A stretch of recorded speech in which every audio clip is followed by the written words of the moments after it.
आप सभी को नमस्कार। आपका स्वागत है हमारी मैगजीन माइंड क्लासेस में। आज हम लोग पढ़ने जा रहे हैं जलियांवाला बाग के विषय में। तो चलिए स्टार्ट करते हैं। तो सबसे पहले ये जान लेते हैं कि जो जलियांवाला बाग था ये हत्याकांड किस तारीख को गठित हुआ था। तो हमें याद रखना है कि 13 अप्रैल 1919 को जो जलियांवाला बाग था ये हत्याकांड हुआ था। दिन याद रखना है, दिन कौन सा था, तो वैसाखी का दिन था। ये भी महत्वपूर्ण है। फिर ये जो जलियांवाला बाग था ये कहां पर है, तो इसका जवाब क्या होगा, तो ये होगा पंजाब के अमृतसर नगर में। कहां पर है ये, पंजाब के अमृतसर नगर में। और किस मंदिर के समीप है, तो हमें याद रखना है कि ये स्वर्ण मंदिर के समीप है। तो ये थी कुछ महत्वपूर्ण बातें कि जलियांवाला बाग हत्याकांड कब हुआ था, 13 अप्रैल 1919। कहां पर है, तो पंजाब के अमृतसर नगर में। और वो दिन कौन सा था, तो वो दिन था वैसाखी का। अब हम लोग यहाँ पर बात करेंगे कि हत्याकांड क्यों हुआ था। तो उसके लिए सबसे पहले हमें ये जानना है कि एक एक्ट आया था जिसे हम लोग रॉलेट एक्ट कहते हैं। अब इस एक्ट का नाम रॉलेट एक्ट क्यों पड़ा, क्योंकि ये सिडनी रॉलेट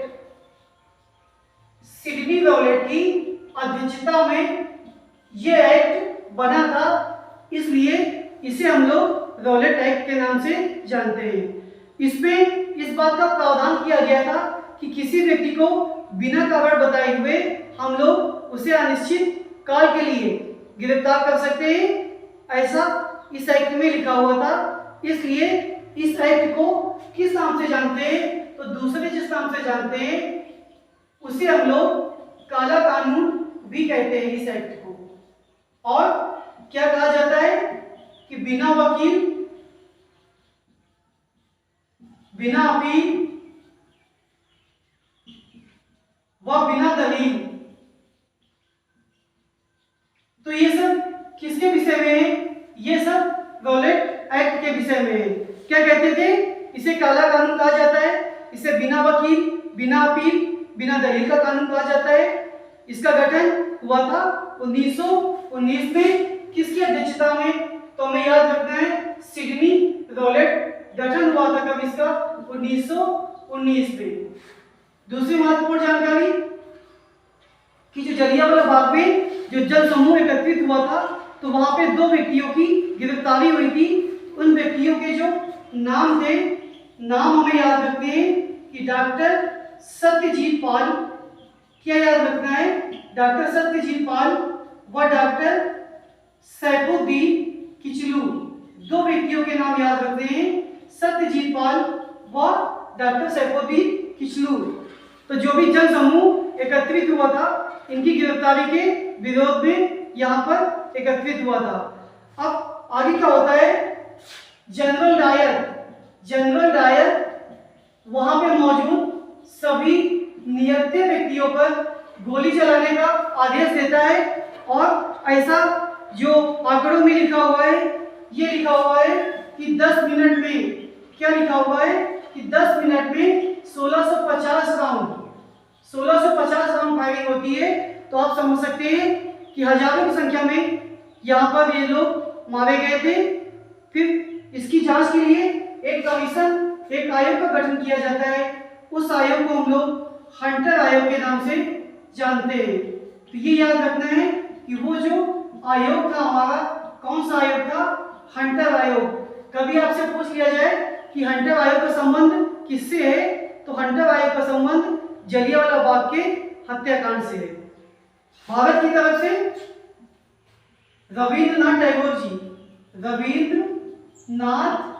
टैगोर जी के द्वारा जो अंग्रेजों द्वारा इन्हें उपाधि दी गई थी, नाइटहुड की उपाधि, तो नाइटहुड की उपाधि ये रविंद्रनाथ टैगोर जी इसी हत्याकांड के विरोध में वापस कर देते हैं।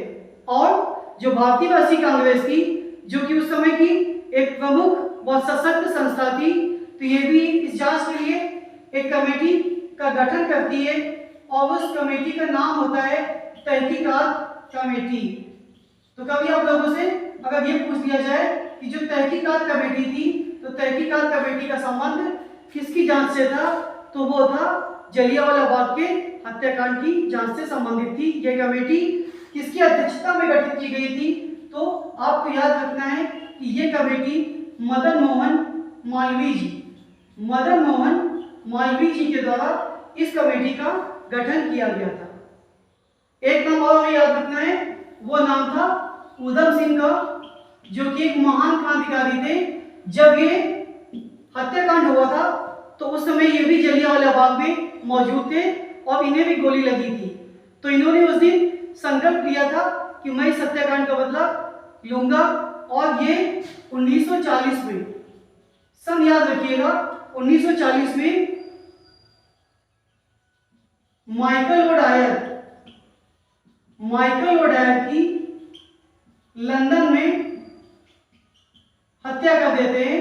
तो यहाँ पे ये नाम महत्वपूर्ण है कि उधम सिंह ने किसकी हत्या की थी? माइकल ओडायर की। कब की थी? 1940 में। कहाँ की थी? तो स्थान लंदन। तो इस तरह से हम लोगों ने जो जलियांवाला बाग हत्याकांड था उसके विषय में जाना, और उससे संबंधित रॉलेट एक्ट, हड्डा कमीशन, तहकीकात कमेटी व उधम सिंह जी के विषय में भी जाना। और आप लोग यकीन मानिए, इससे परीक्षा में ढेर सारे प्रश्न बनते ही बनते हैं। तो अगर आपको ये जानकारी पसंद आई तो इस चैनल का सहयोग करें, सपोर्ट करें, लाइक करें और सब्सक्राइब करें। धन्यवाद।